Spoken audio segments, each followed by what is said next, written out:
Hello, welcome everyone to our first of two pre-workshop online primer sessions for the Extraterrestrial Photosynthesis Workshop.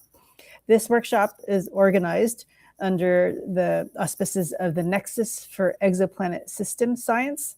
This is a research coordination network of the Astrobiology program of NASA. So we thank Nexus very much for hosting our website and their support. I'm Nancy Kyong. I'm at the NASA Goddard Institute for Space Studies, and I will be moderating today. This workshop was put together to advance the science for the search for life on other planets. And the workshop is focused in particular on the search for life on planets and other solar systems through remote detection techniques with space telescopes and looking for photosynthetic life in particular. There are other places to look for life, including like in our solar system on Mars, and with measurement methods that includes actually in situ sampling, but this is through remote detection. And there are other kinds of life besides photosynthesis. There's technosignatures, but this is a focus on photosynthesis. These primers were put together to provide background on exoplanet missions and astrobiology to photosynthesis researchers who might not necessarily be coming from astrobiology community, but we need their expertise and we need to recruit them into the search. And these primers are also to provide background on photosynthesis to astronomers and planetary scientists who have to date largely been driving the questions and need to know what to look for. So we hope this sets the stage for a productive workshop for the main meeting in May. Just a word on code of conduct. Thank you for behaving and communicating respectfully with each other, and especially for tech etiquette, mute your mic when you're not speaking. Use the little button at the bottom to raise your hand for questions and post questions in the chat. We do have someone, Chris, who will be monitoring the chat for questions. And we prefer no AI transcripts, thank you. And this meeting is being recorded. I'd like to give a shout out to our science organizing committee.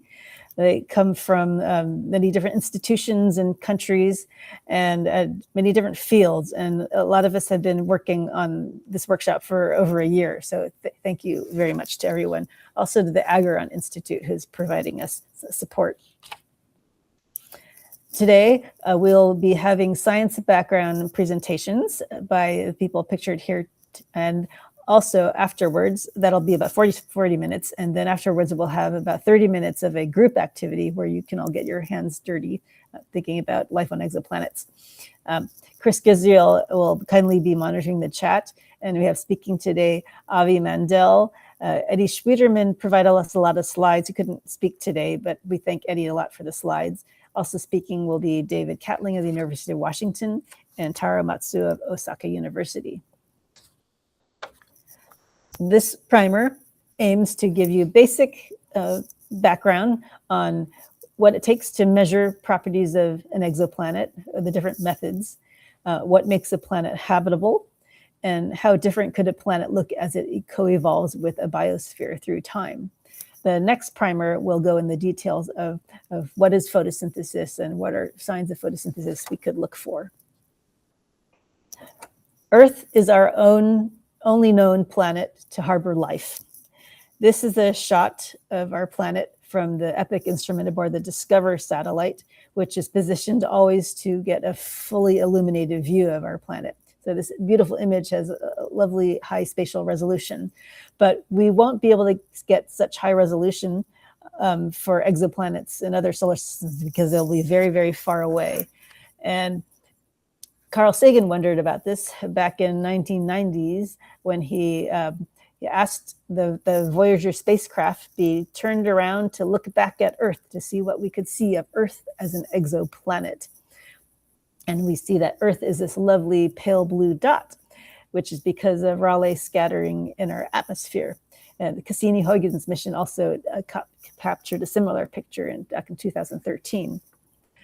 Carl Sagan also used the Galileo mission for an early Earth-observing satellite view of our planet and found to look at it as though we're an exoplanet, and found that we could determine there's nitrogen, oxygen, and other constituents in our atmosphere, including CO2 and methane. And they could also see that surface vegetation manifests itself in a remotely detected image. So vegetation is important for us because it's a foundation for life here, but the surface vegetation produced signs of life at the planetary scale we can see from space, and it doesn't have any known abiotic mimic. And vegetation also produces atmospheric oxygen. Well, actually, the vegetation didn't produce it. It was due to geological time scale accumulation of oxygen due to photosynthesis in the oceans. But photosynthesis in general produces signs of life at the planetary scale, and we are very interested in how it might express differently on other planets.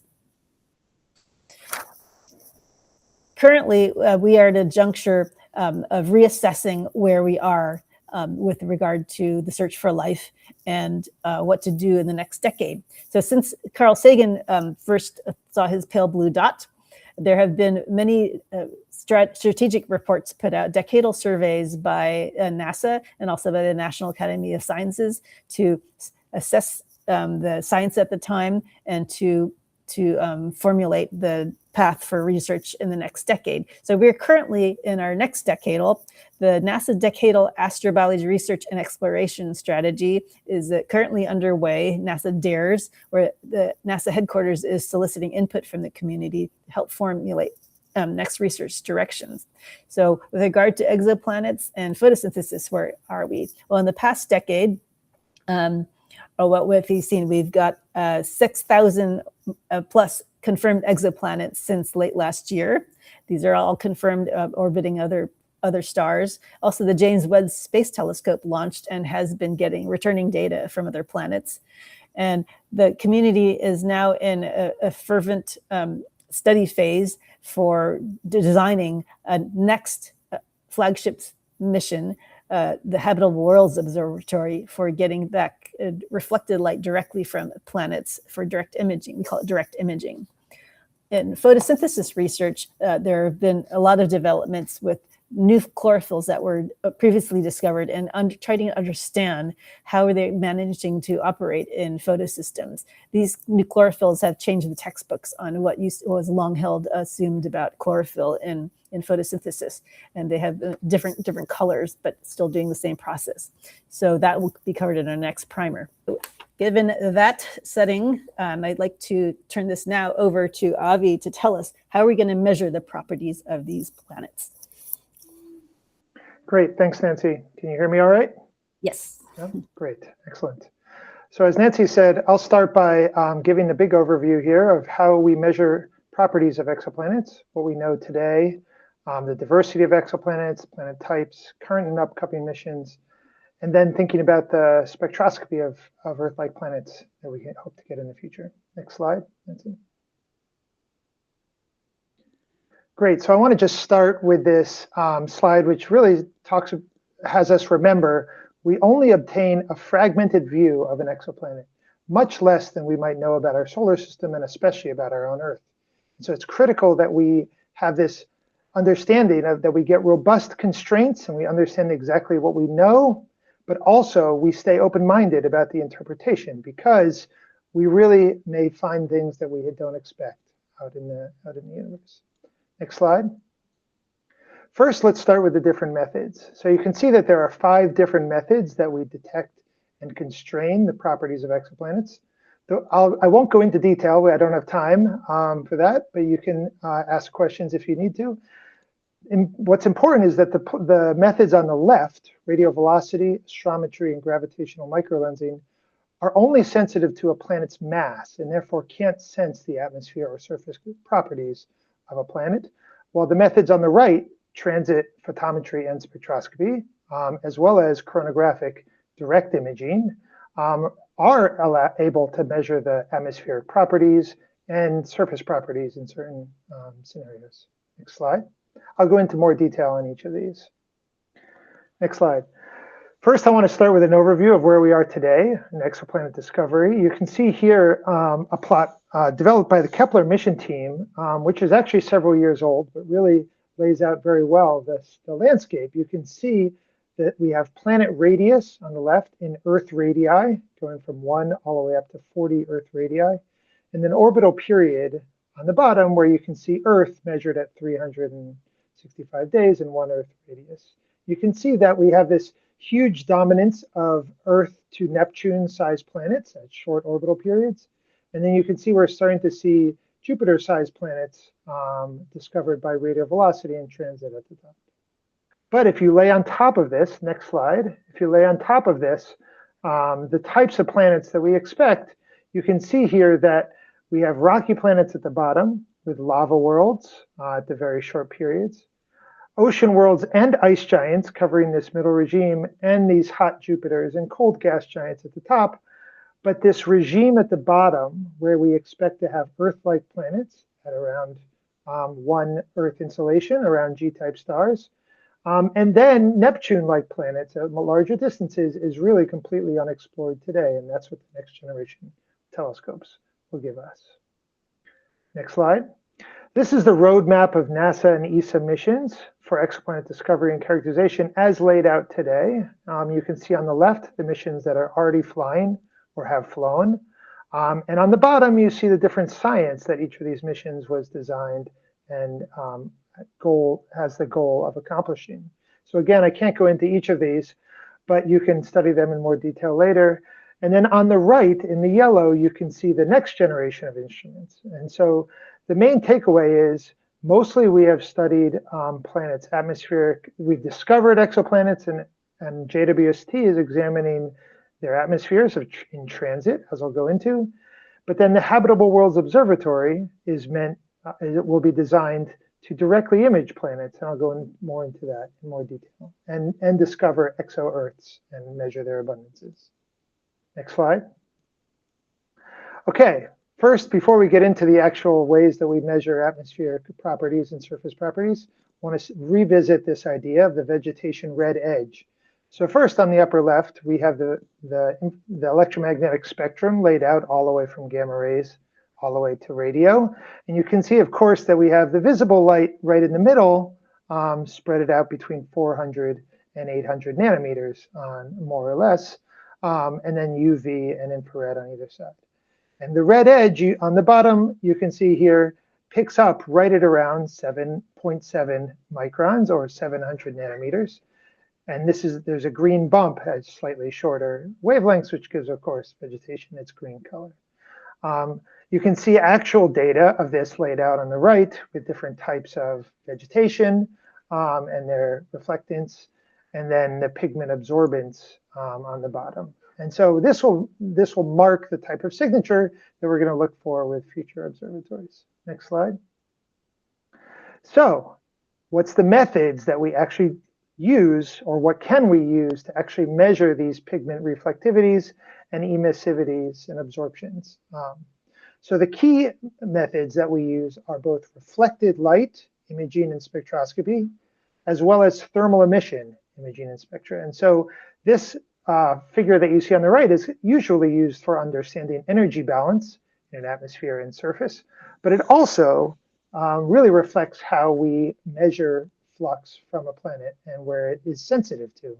So reflected light is on the left. You can see the light comes all the way in and either bounces off clouds or makes it all the way to the surface and then is reflected from the surface, and we measure it coming all the way out. It's a 2-part path through the atmosphere and measures the surface.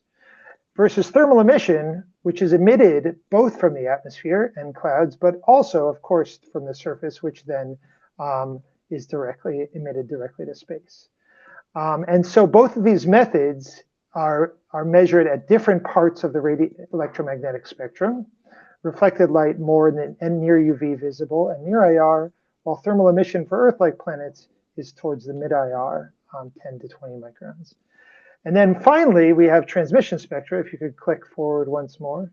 We have transit spectroscopy or transmission spectra, which really is only sensitive to the upper atmosphere. And that's because you're measuring the light, the starlight are essentially absorbed by the upper atmosphere as the planet passes in front of its star. I'll explain a little more in the next slide. So if you could go back once, Nancy, you can see on the left, you'll be able to look at this more later, is these are the different missions and what types of observations they are meant to accomplish in studying planets like Earth and other types of exoplanets. And so you can look back on that later to get a sense. Nancy, why don't you go to the next one?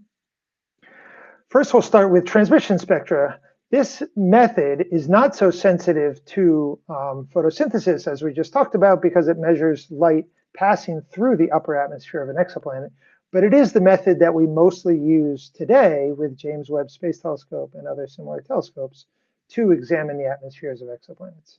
So if you click one more time, you can see this is actually a transit measurement of our own planet, measured by the Canadian SciSat LIN sounding of Earth, and then retrieved with a model by Jake Lustig-Jaeger and co-authors recently.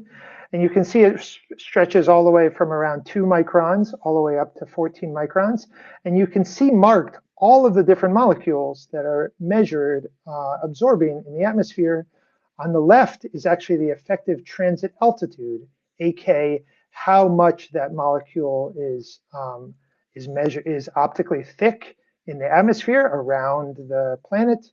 And so you can see CO2 and O3 and some major molecules, as well as interesting thing, technosignatures like CFCs and NO2. And so you can see that if we were able to get this type of data for an Earth-like planet, you would have excellent measurements of atmospheric biosignatures, but no measurements of photosynthetic pigments because of the geometry of the measurement of the absorption. Next slide. Thermal infrared spectra are the next one we'll talk about. And here you can see on the left what we would expect for thermal emission from Earth-like planets, as well as Venus and Mars-like planets. This was published in 2008. These are models of Earth, Venus, and Mars, and you can see that they have significant absorption from key atmospheric species, CO2, O3, and others, and they all peak at around the 12 to 15 micron regime because of the effective or the brightness temperatures of these different planets. And if you click one more time, you can see that if we were able to measure these emissivities for different surfaces, surface types on an Earth-like planet, you might be able to differentiate the emissivity of vegetation versus snow and ice versus desert and sand in the 8 to 12 micron regime because of the variations in emissivity. However, we really need a direct imaging and thermal emission within the mid-infrared, and an interferometer emission is required for this, such as the LIFE concept by ESA. And I could go into that more later, but I suggest you check that out online or elsewhere. Next slide. Finally, we get to Earth's reflected light spectrum, and this is the method that we hope to use with the Habitable Worlds Observatory to measure the spectrum of Earth-like planets. You can see, similar to what I discussed before, light from the star reflects off the surface of the planet, and then we use a prism, a dispersing element, to break that into a spectrum. And click one more time, Nancy. And you get to this reflected light spectrum where albedo, or reflected level of light, is on the left, and then the wavelength in microns is on the bottom. And this was in Schwedemann et al. 2018. And you can see all the different constituents that you're able to measure in reflected light, but you can also see that you get the Rayleigh scattering slope that Nancy mentioned at the very beginning, as well as a slight hint of the vegetation red edge and the property of the surface reflectance that is very hard to get in other observing methods. And this makes reflected light spectroscopy one of the best methods for sensing surface vegetation. Can you go one more slide? So this is a simulation of what the Habitable Worlds Observatory hopes to get. It's a simulated reflectance spectrum of an Earth-like planet at 10 parsecs away from us. And you can see here the exact sort of resolving power that we hope to get in the visible and the near infrared, and as well as a few photometric points in the near UV. You can see the Rayleigh scattering there on the left, and the familiar absorption features. And then if you click one more time, Nancy, this is what we hope to get in a single measurement, a single 20% chronographic bandpass with HWO. The key about this point is we will have to take separate measurements spread out over this full wavelength range in order to get a full, complete picture of the spectral properties of the planet. And so there's a whole effort underway to understand the best concept of operations in order to properly characterize the reflectance spectra. Next slide. What you also can look at is how that reflection spectrum changes as a function of orbital phase. You can see here on the right-hand side that if you take a look at the full planet, as if it was fully illuminated by the star, and you compare that to other phases, the gibbous, quadrature, and crescent, you are sensing different scattering angles of the atmosphere and reflectance angles off the surface. And so you're going to be sensitive to different reflectance properties of the surface at these different angles. And so you can see how the spectrum changes. The red edge is most visible at full phase and becomes less visible as you move into crescent. But other aspects, such as glint off ocean surfaces, become more present, more visible at high reflectance angles. One more slide.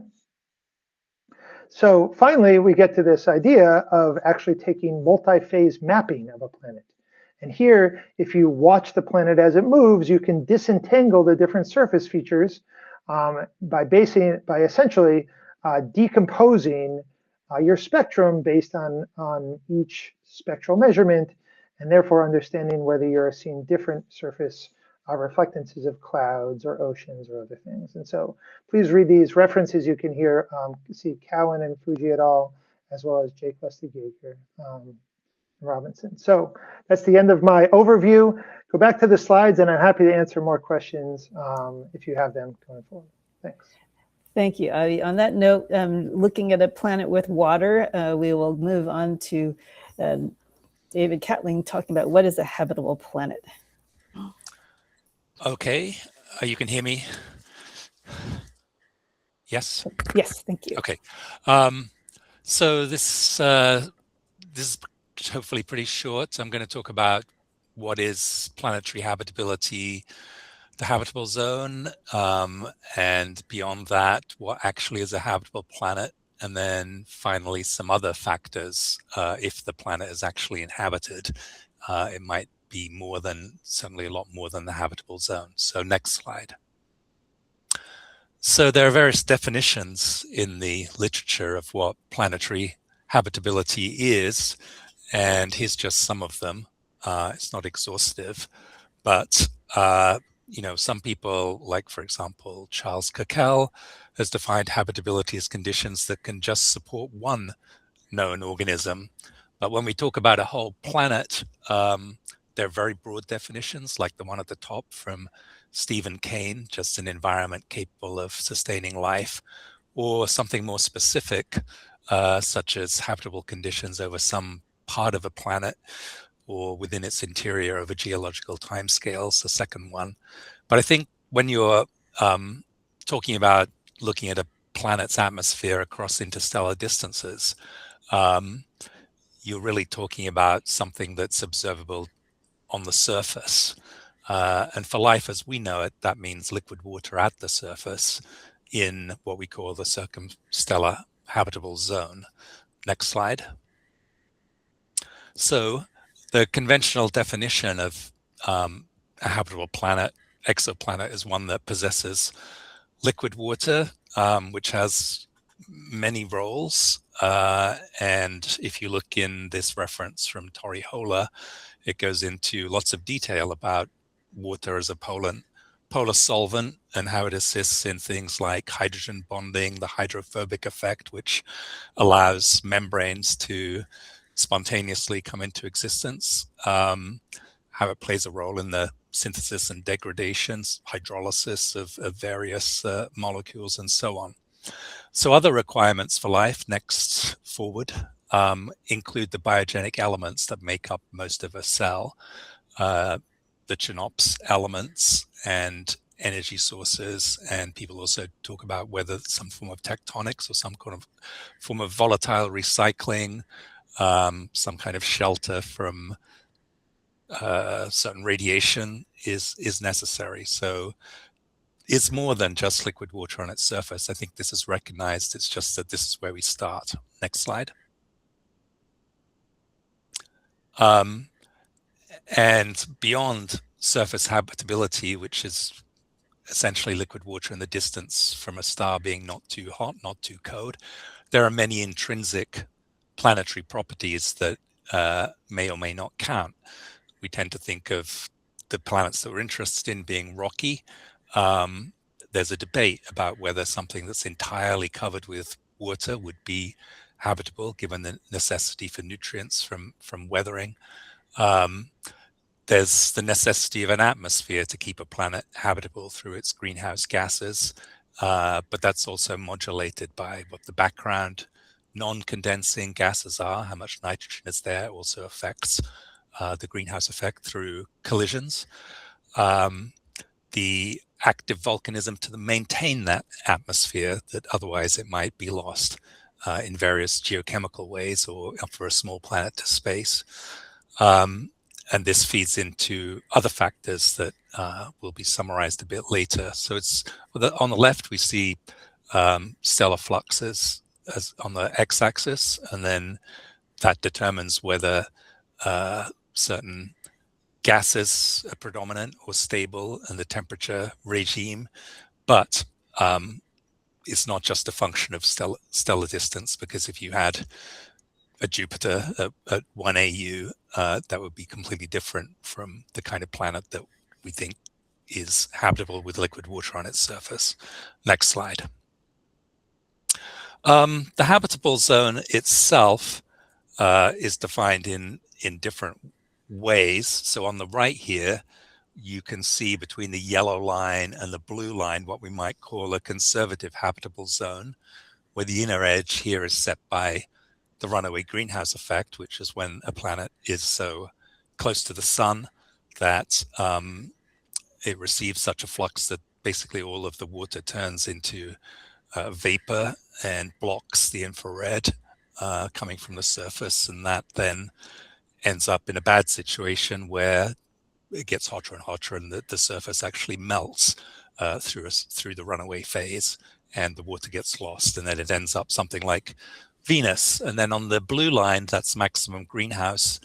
That's when you have so much CO2 that Rayleigh scattering of the sunlight now defeats adding more CO2 as a greenhouse effect. So the yellow line, the blue line is the conservative habitable zone.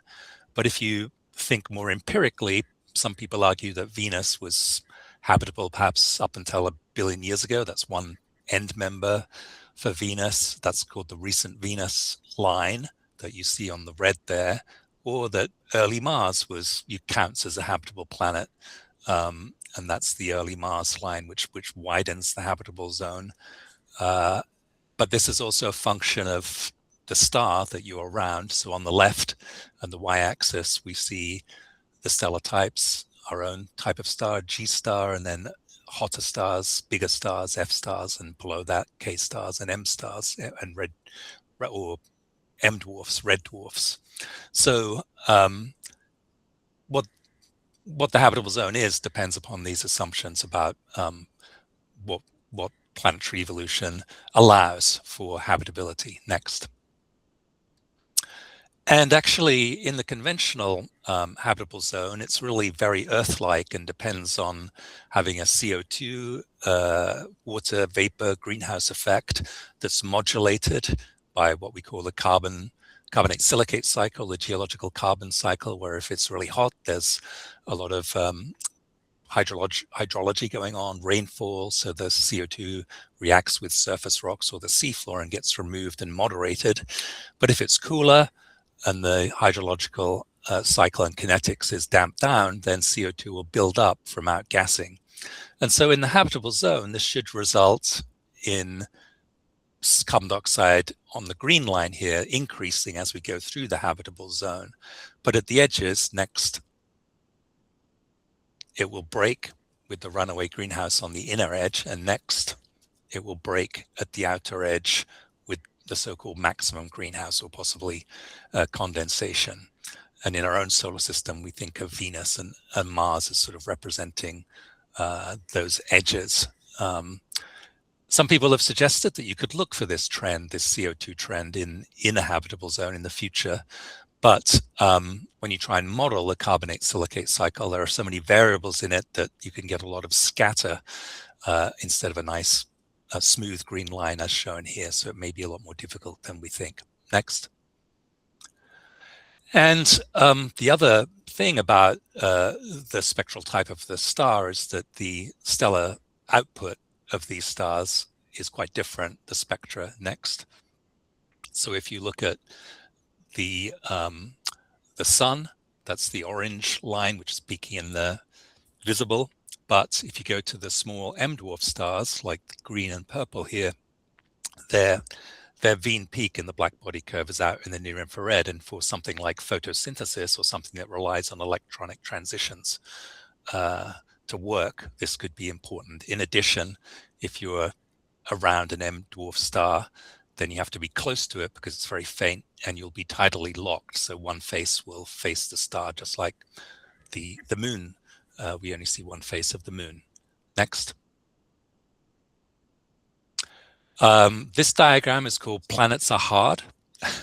And it's from a publication by Meadows and Barnes. But essentially, there are so many factors that feed into how planets work through the atmosphere, the interior, the orbital dynamics, the interaction of the atmosphere with the surface, the stellar spectra, also beyond that, galactic location, the orbital dynamics, and so on, their evolution. So, we tend to think of the habitable zone as a first cut of habitability, where to look for habitability, which is shown in the upper right here. But in fact, it's quite complicated. There are many factors that could influence habitability. And ultimately, this will have to be an empirical science with the kind of observations the Habitable Worlds Observatory might reveal to us. Next. And in addition, so this is my last slide, I would argue we need something that I would call a biopoic planet. That is a word. It does exist in the dictionary. It's the adjective of biopoiesis, which means the origin of life, bio-life, poiesis, same root as poetry, creation of life. And we tend to think, okay, if you have enough energy, solvent, elements, other conditions, temperature, water activity, life could be present there. But I think that's disproved. So next, because we have that inside asteroids or the parent bodies of carbonaceous meteorites, the parent bodies of Bennu, which is a rubble pile, and Ryugu. They had organics, they had Chernobyl's elements, they had liquid water, they had energy from heat, they had the right temperature, they had variable water activity. But despite the presence that we keep reading about of all of the biogenic elements and indeed molecules, there's no life there. Nobody's ever detected life in any of the 600 or so carbonaceous meteorites, or indeed in Bennu and Ryugu. These are all dead. So to have an origin of life requires something else besides these things. Next. And of course, that happened on Earth, maybe other planets, and sorting out what those conditions are, I think, is important for a broader understanding of the search for life elsewhere. That's it. Thank you, David. So given those parameters for the planet and the system, Taro is going to add a time dimension to it, talking about the geochemical context and evolution of the planet. Taro, please go ahead. Yes, can you hear me? Yes. Okay, so from this part, I will talk about the coevolution of Earth and life and how that coevolution shapes biosignatures. The central idea is very simple. So life does not just adapt to its environment, but life also changes the environment itself over long time scales. So this talk has three parts. So first, I will focus on how ecosystems expanded over Earth's history. So second, I will connect that history to observable biosignatures, such as atmospheric oxygen. And finally, I will discuss how this framework may apply to exoplanets around different types of stars, such as late type M stars. And next slide. So first of all, modern complex ecosystems have developed over 4 billion of Earth's history. So in Darwinian evolution, so the environment acts as a selection pressure and determines which metabolisms and traits are favored. But the key point is, so once those metabolisms evolved, they began to modify the environment. For example, oxygenic photosynthesis changes redox chemistry of atmosphere, oceans, and land, and also promotes the nutrient cycling. So the relationship is not one way. So the environment selects life, and life reshapes the environment. So over geological time, so this feedback becomes stronger and more widespread. So it can move from the local ecological effects to the global changes recorded in the atmosphere, oceans, and rock. So next slide, please. So this diagram comes from the famous book titled How to Build a Habitable Planet. So evolutionary innovations did not simply increase biodiversity. So they opened up entirely new ecological dimensions, such as early metabolic diversification in prokaryotes, the emergence of eukaryotes, colonization of land, and eventually intelligent life like us. Since ecosystems spread from local environments to the open ocean and then land, so total biomass increased and environmental modification intensified. So this also helps the organization of our search strategies for life in the universe. So for solar system objects, such as Mars and Europa, so we may be looking for local or subsurface traces of life. So in contrast, for future missions such as HWO and LIFE, we aim to detect planet-scale biosignatures. And finally, the target would be expanded to the technosignatures associated with intelligent life by the SETI program and so on. So next slide, please. So this ecological expansion concept can be applied to the evolution of marine biosphere over the past 2.5 giga-year. Oxygenic phototrophs might be localized in nutrient-rich coastal environments. On the other hand, they appear to have expanded more fully into the open ocean around only 1 billion years ago. So that expansion is important because it increased the spatial scale of primary production and strengthened the coupling between the biology and the global biochemical cycling. So at the same time, modern chlorophyll distribution, so shown in the light panel, so tells us, so productivity is still uneven in the modern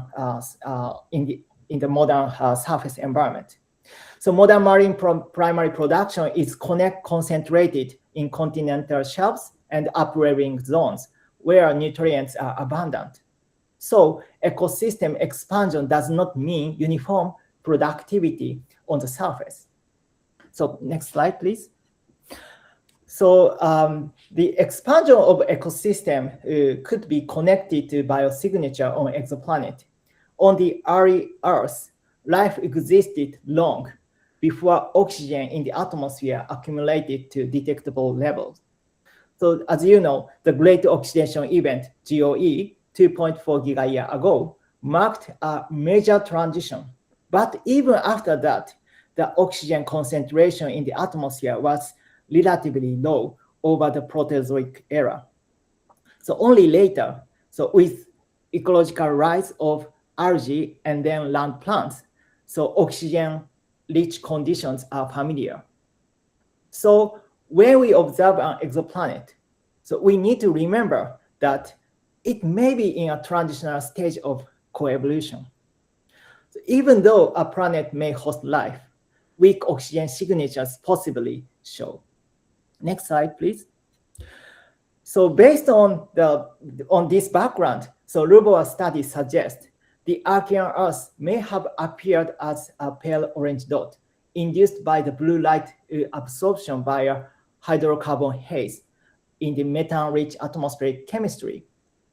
It may also have been difficult to identify the Proterozoic Earth as inhabited because oxygen remained,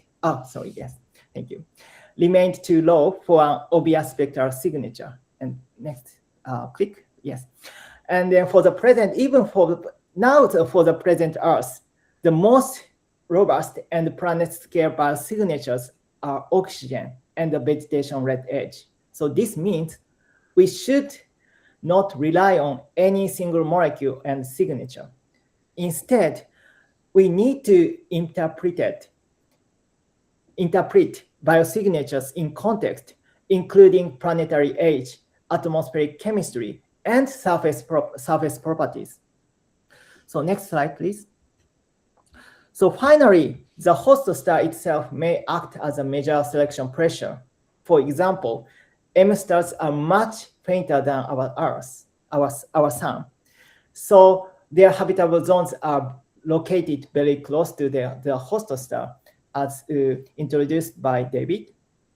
So this means that habitable planets around M stars are likely to experience a very different light environment from Earth. So in particular, we may have to pay attention to 3 factors: the close inhabitable zone, stronger stellar influence, such as X-ray irradiance, and reduced PAR flux. So because of the strong X-ray irradiance, the photochemistry in the atmosphere may have evolved in a different way around late-type stars. Also, because planets orbit so close to their host stars, tidal locking becomes more likely, so creating permanent day and night sites. Next slide, please. So from the perspective of planet and life coevolution, these different environments may promote different evolutionary pathways from those on Earth. So M stars emit less light in visible range used for photosynthesis. So phototrophs may evolve different light harvesting antennas that are better matched to the stellar spectrum of late-type stars, M stars. So in addition, on tidally locked planets, biological systems such as circadian clock could also evolve differently. So in summary, the key message is the host star may shape not only the physical environment of a planet, but also the evolutionary trajectory of its biosphere. So that's all for my part. Thank you. Thank you, Taro. On that note, I'm going to go very quickly for the next couple slides. But given that all these different kinds of data from different missions, from different perspectives and approaches, requiring scientific discipline, scientific expertise in many different disciplines, how do we put all these together? Let's see, somebody just raised their hand. Okay, no, okay. So how should the blind men who are all seeing different parts of the element communicate with each other and come up with the truth about that elephant? The community, the astrobiology community, has made various efforts to come up with frameworks for putting everybody together and to assess the data and draw some conclusions and maybe infer some probabilities of what our conclusions. But we'll have limited data, and we need some way to communicate that with each other and also with the public. So an example is from Catling et al. And also Walker et al., coming from an Exoplanet Biosignatures Workshop that was held back in 2016. And they devise Bayesian frameworks for coming up with likelihoods or probabilities for life in a given context being detected given the data.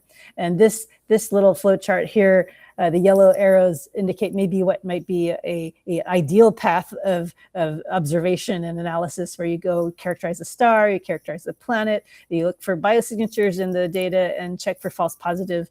And of course, all these are iterative and with each other. But the idea is to come up with probabilities, and sometimes models are needed to synthesize that data given our theoretical understanding too.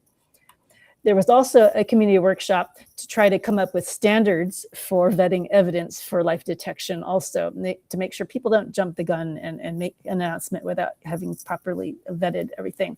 So what is common to both of these efforts is for scientists to have a systematic way to determine if there's false positives or negatives, and the overall being cognizant that the data have to be interpreted in the environmental context. The search for life is kind of a high stakes scientific endeavor, and it can be subject to human hubris and a little sensationalism, and sometimes announcing something out of excitement and then maybe losing the public trust because you announced something that's not there. So these frameworks are developed to make sure to protect us from making mistakes like that publicly. There was also a paper put out by Green et al. About this cold scale for confidence life detection, where you have a kind of a ladder of confidence in making an announcement. Are we sure we saw life? Are we very sure we saw it? We're not so sure, but maybe there's a hint. So I would encourage you to look up these papers and the references. And on that note, we've gone through a few of these. So now we know what questions are to ask, and some of the hints of the technologies and properties we can look at for exoplanets. Given that very crude background, we're going to jump into a little exercise, an interactive exercise, where you're going to go to a Miro board that was shared with all of you if you registered before today, or hopefully within the last couple hours. So we're going to, I'm going to share this with you. Let me just take a survey. Has everybody made their Miro account? Do you prepare ahead of time? Yes, okay, a few of you have. Okay, good. Okay. Oh, okay, there are a few questions. Let's see, what are the raised hands? Kevin, what is your question? Kevin, you can. Sorry, I don't have one. I was just trying to say I've got one. If I can find it and get it. You got your Miro board. Okay, so I'm going to share my entire screen to give you an overview of this board layout. And let's see, where are you going? Let me share my screen here. It's going to be my entire screen. Okay, pardon me, window things out a little bit. Okay, so your Miro board, hopefully you guys see this. Are you guys, give you time to log into your accounts? How many people did not get the email invite? Okay, all right. So in the interest of time, you might have to join this Miro board a little later and just kind of see what evolves. But what we have here are a bunch of panels. On the top are different kinds of observation or measurement methods. These can be precursor telescope observations, some transit observation, direct imaging, modeling, theory, and maybe a box where you can observe something, okay? See, hi, Eddie, I see you there. And on the rows, we have two possible planet scenarios. Sorry to interrupt, I don't think you're sharing your screen. Oh, I'm not sharing my screen. Okay, sorry about that. Let me do that. Share. There we go. Okay. Now can you see that? Sorry. Yes. Okay, great. Anybody see that? Okay, sorry, back to here. Okay, so we have this board on the top row. And Miro is something you can easily zoom in and out. So this can be very big. So if you can make things, you can cram a lot of information in and zoom in to see the tiny print. So on the top row, we have a bunch of different observation methods and for the columns. So they include like direct imaging or inference from modeling, and maybe a box where we don't think we can see that with current technology, but it's something we might want to see. And on the rows, we have two different planet scenarios. One is a rocky exoplanet orbiting an M-dwarf star. It's transiting, so you can get light cutting through the atmosphere. The other scenario is a rocky planet orbiting a K-dwarf star, which is a little hotter than it's kind of similar to our sun, a little cooler than our sun, and it's not transiting. So we're not going to get any transit spectra, but we'll get directly reflected light from it, possibly. So what you're going to do is there are a bunch of playing cards down here. You're going to grab the playing card and fill it out. So I'm going to zoom in here. So I just made the one a kind of sample one, and I put your name down so you can get credit for who put that in. And if you see somebody duplicate your property, go ahead and just add your name to their card rather than adding multiple cards. So I take that, and I am going to take my card. Oops, oh, so that's already happening here. I'm going to put that card. Actually, we can't really observe it obliquity, I think, that with known methods, but an astronomer can contradict me. Okay, so given all that, you can fill in more details about the telescope observation methods if you wish. And if you don't see a method you want, add another method. You can copy this and add another column, okay? Don't add another row, though. We're going to keep sticking to 2-planet scenarios. All right, so I'm going to set the timer. We are going to play this for 10 minutes, and then we will take a look at it and then confer on what we got, okay? So, starting from now, you get 10 minutes to play. Any questions? Let me check. And if you have any questions, post them in the chat or raise your hand, or just you can raise your voice if you wish, okay? Isuru, you have a question. Do you have a question? Yeah. Hey, Nancy. Yes, so in the email, it says we get the invitation like 2 hours before the event. Oh. But I was keep checking my email. I did not see any invitation from maybe. Oh, okay. I'm going to post a link in the chat. That would be really important. Thank We want the invitation because then we know who you are when you log in. But okay, I will post a link. There's Chris posted a link in the chat. Oh, you already. did. Okay, thank you, Chris. It seems to work, at least for some of us. So if you use that link, please, if you can, and do enter your name to associate your cursor with your name. And then when you make something, we know you did it. You get credit. So there's a little box here on the left here for credits if you want to put your name down as you contributed to this board too. So hopefully we'll get some cool stuff and we will make a big poster out of this. All right. So I'm going to make somebody got a biogenic feature. It's like a little race here.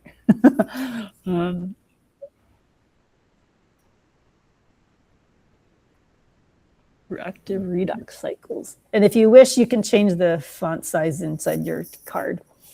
But you should be able to blow it up. Let's see. I'm going to put...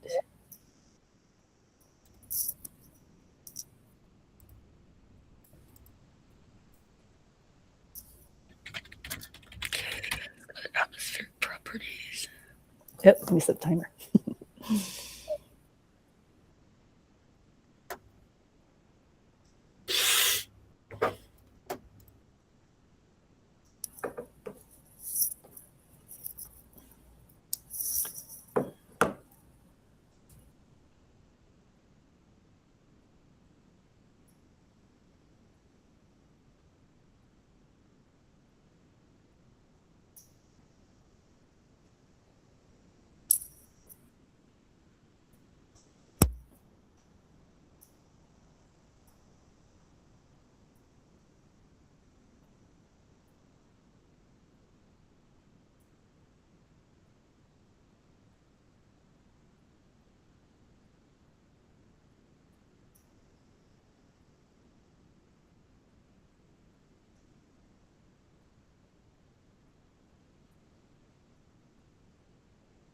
Gee, no one's put oxygen yet.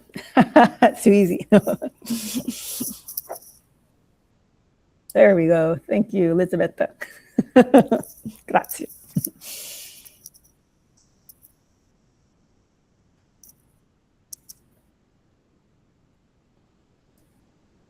I'm going to make a copy of your card, Elisabetta. You can also do it with transit spectroscopy.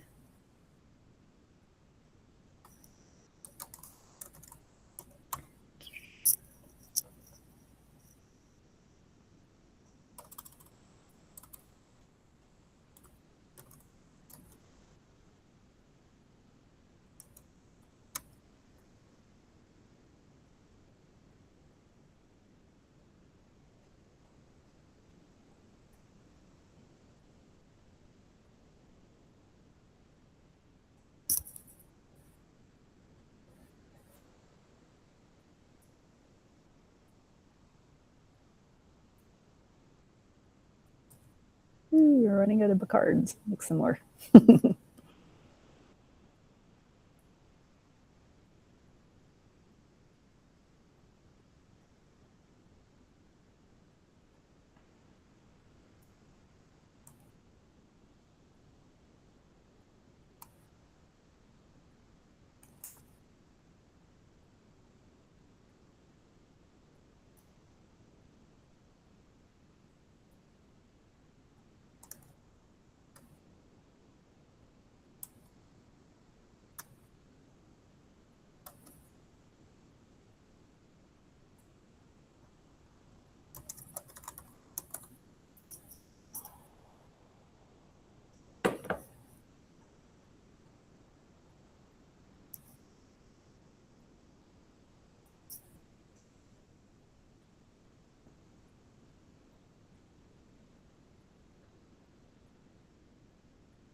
Five more minutes left.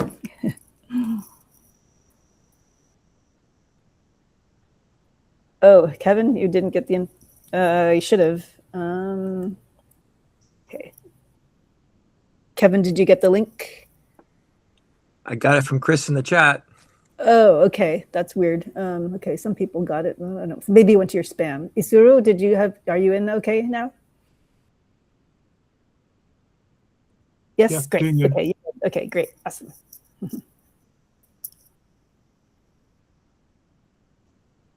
Okay, I'm going to put some kind of models in here because we don't have many maybe modelers.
Okay, 3 minutes left.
Okay, weird, time's up.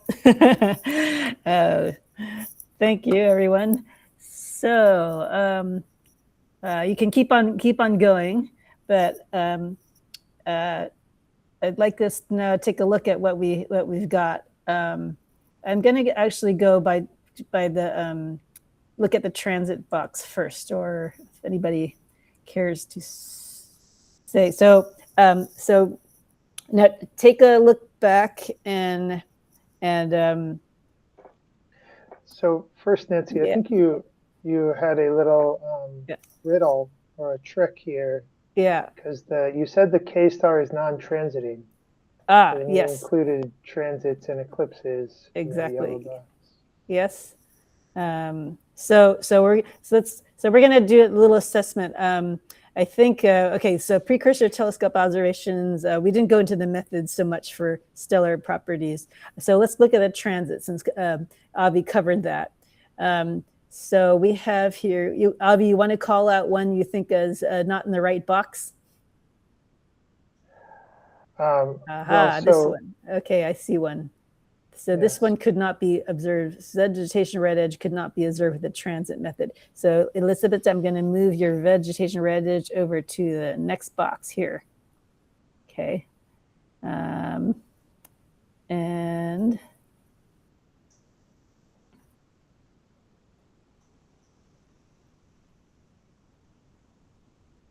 got mineral detection. I'm going to make your fonts bigger.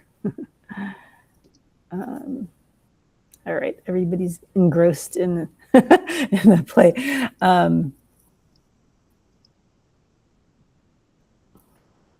Oops. Okay, I'm going to ask about some of the biogenic things here. So somebody put in electron source material. Colin, tell us about that. Want to unmute yourself?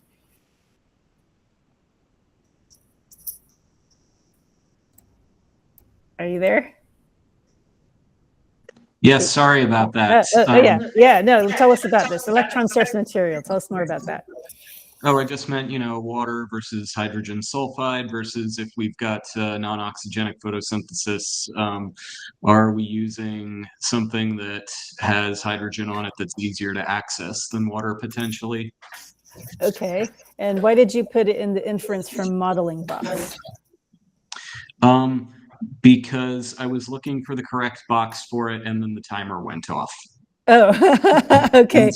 Which box do you think it should go in? No, this is why we're doing this exercise, because yeah. So curious, where do you think it should go? Or any astronomers want to weigh in? So it could be from modeling. Actually, it could be from planetary formation models. I'm going to put that in as a type of model. There are theories of planetary formation and what kind of materials the planet possesses. Okay. I had put something similar in the telescope observation method, hydrogen sulfide, thinking probably along the same lines as Colin. Great. Okay, that's great. Because if it's totally locked, you might expect lower amounts on the light side and higher on the dark side if you could actually detect that difference. I don't know. Great, thank you. All right, let's find some of the other curious ones. Unstable hydrocarbons. Who put this? Connor, you put that one too. All the interesting ones. Tell us about that. It's in the transit and eclipse observations method. Did you want to move that somewhere? Oops. Connor, you're muted. Okay, we'll keep up this discussion until about, I guess, 12 after the hour or so, and then we'll start wrapping up. But does anybody want to call out any question they have about about where their stuff should go, if you're not sure? You happen to be looking at mine, and I have a question. Oh, okay. Yes. What's your question? So, so I'm more of the evolutionary type, and I have a question about about what people are about the red edge specifically, and the way people are always talking about it. Is that something that is fundamentally necessary to something that absorbs light productively, or is that a very specific to a specific pigment? Is that fundamentally because it has to be able to reject energy that it doesn't pass on, and so it like puts out all that, it reflects lots in the near infrared, or is that just the particularities of chlorophyll? That's a great question. So if you look at the diversity of organisms that have the kind of edge-like feature, it's because there's actually, it's the scattering in the near infrared is because basically the pigment stops absorbing there. And then there's this index of refraction change between the leaves, the cell walls and air spaces in a leaf. And that just causes the near infrared to scatter. Now, if you look at a lichen, it won't scatter it as much. So it depends on very much on this architecture of the organism. So it's the physical properties combined with the fact that there's something that just absorbs really, really nicely in it. Yes. And that has a limited range of things that is a limited range of places that it does it. So there's a paper by somebody who is looking at the general phenomena of edge-like features as possible indicators of some kind of pigment use, and of course how to distinguish that from mineral mimics and abiotic is still kind of worms. And that's related to what I tried to put down on those two purple ones on the bottom there, which is where I was trying to say that. Stable you pigments. would that like if I was trying to think of things that you could infer would be likely to be a biological pigment rather than something else, and that would be basically something that's interacting with light without breaking, like it's been tuned so that it's stable in the presence of light, and something where you've got a limited number of pigment types, that it's not, you don't have tar full of every possibility. You've got lots of very specific molecules. Okay, great. So let's see, what column that's under inference from theory. I'm thinking like from just about like what living things do over the course of an evolving biosphere that you would expect that sort of that's what you would expect to be produced by evolution over time. Okay, cool. That's something we definitely need to discuss more at the workshop. Thank you, Tony. That's a great info. Laura, I think it's Laura. LAA is maybe Laura and Naru, but do you have? Yes. Thank you, Chris. I just wanted to expand on this with a question.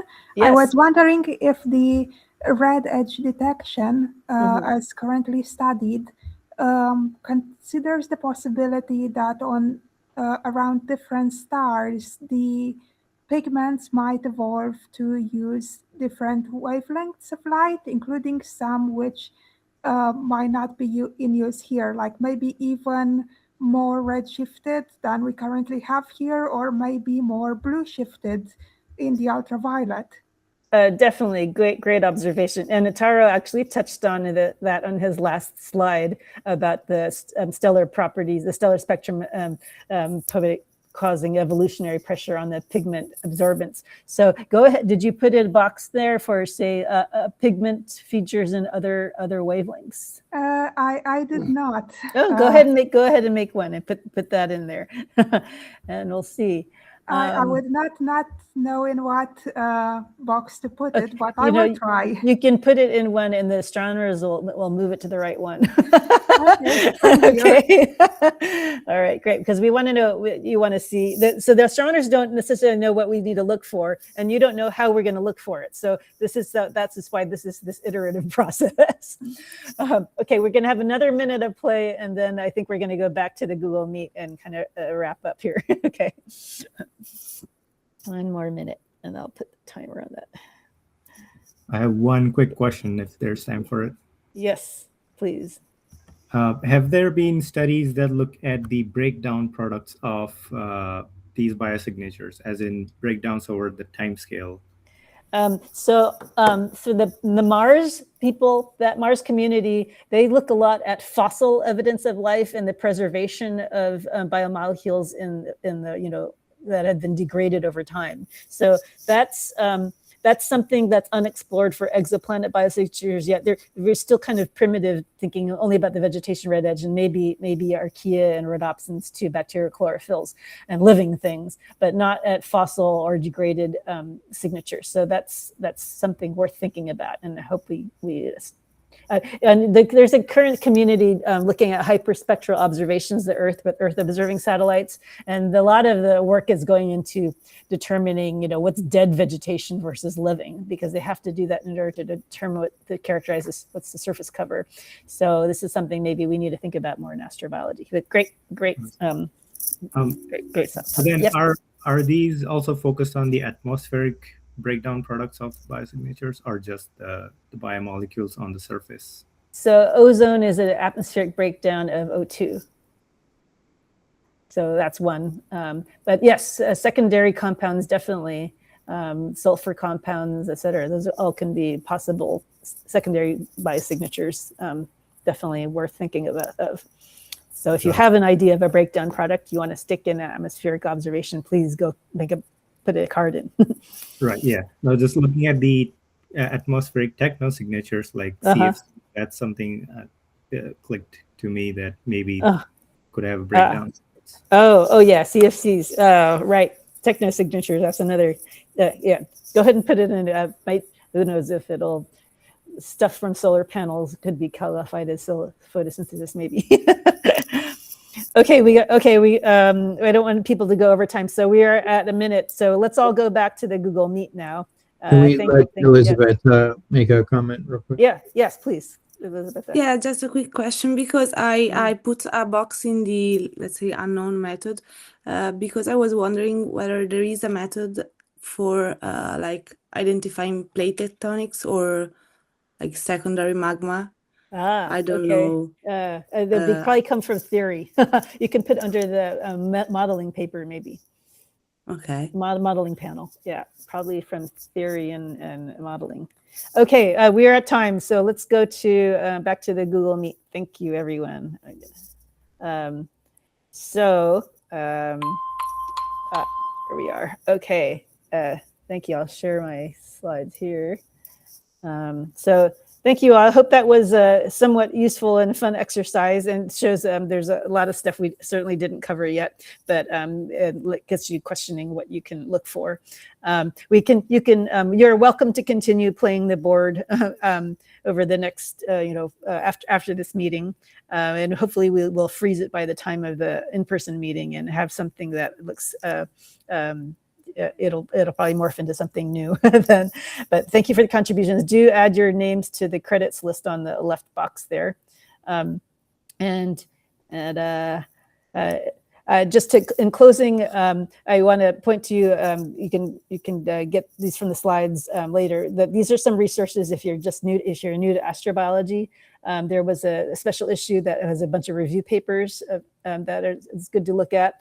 And then the LUVOIR mission was a study concept where they were looking at direct imaging and what it could possibly see with different telescope configurations. That has a lot of great information in it, background. And then currently the DARES effort for the decadal is underway. There's actually a webinar tomorrow, but if you go to their website, you'll find a lot of what the community is trying to figure out and direct to the next research for the next decade.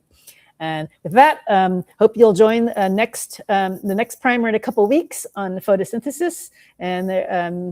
And I thank you very much all for coming. Always cool. Okay. All right. Thank you so much. Yeah, well, it's going to be getting into the weeds a lot in the photosynthesis primer, so please do come to that. All right. Thank you.